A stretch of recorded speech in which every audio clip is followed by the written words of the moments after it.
Si tú te vuelves loca por mí y yo me vuelvo loco por ti, entonces más deja el novio que tú tienes, dile que tú no lo quieres.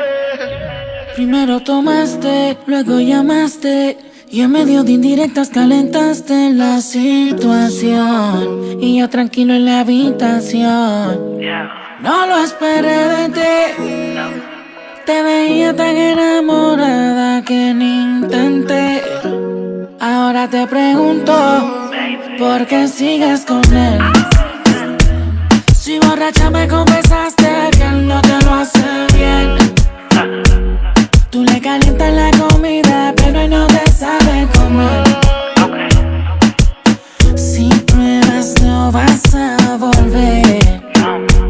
No. Yeah, ¿por qué sigues con él? Si borracha me confesaste